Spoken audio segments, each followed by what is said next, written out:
Evet arkadaşlar, videonun part 2'si geldi. Kedi oyunu oynuyorduk. Bilirsiniz, part 2'si de geldi. O bir videomu bağlayalım arkadaşlar. Bu videoyu geçtim ben. Arkadaşlar bu videom 5 dakika çıktı.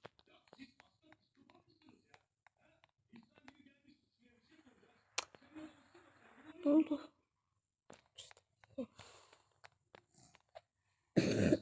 Kedilere bakın arkadaşlar, çok tatlı değil mi? Bakın burada. Benim bakın elbacağım yedikten.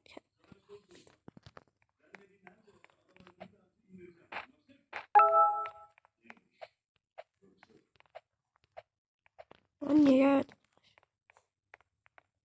Video için sonradan geçerli. Diyemem. Ne bunu getirdim adama geçti. Neyse arkadaşlar, bir dakikamız tamam oldu. Demiştim de size gerektireceğim 15 dakika. Çünkü o bir videonun 9 dakika çektim. Onunla 5 dakika çeksem puanı versiz. Ben de sonra girip dinleyeceğim. 15 dakika olsun da toplam. 6 dakika çeksem 15 dakika olsun. Yok. Lazım değil. Ama da gelmez. Bunu da keçirmemiz. Keçisi mi? Ahide o yüzden düştüm.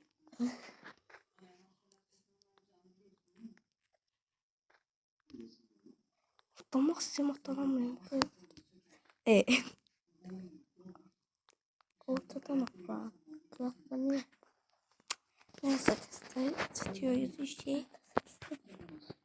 Ne?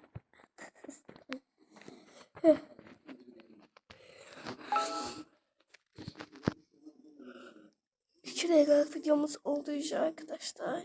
Arkadaşlar bu arada şimdi var o pisi videolarda bu klavinde saklambaç oynayacağım. Benimle de oynayacak tabii ki.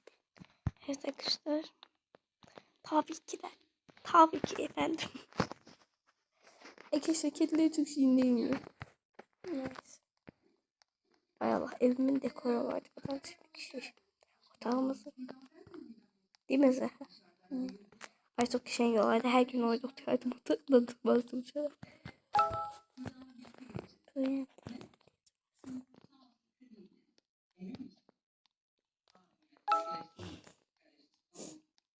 Zehra önce de bir mektup diyorsun. 55 diye 5 dakika. Doğru. Bilmiyorum. Müthiş bitti az oyun. Arkadaşlar oyun bitirmiş aslında. Önce zaten bitti oyun, onda da bakıyorum. Ay kediler çok sinirli, bakın.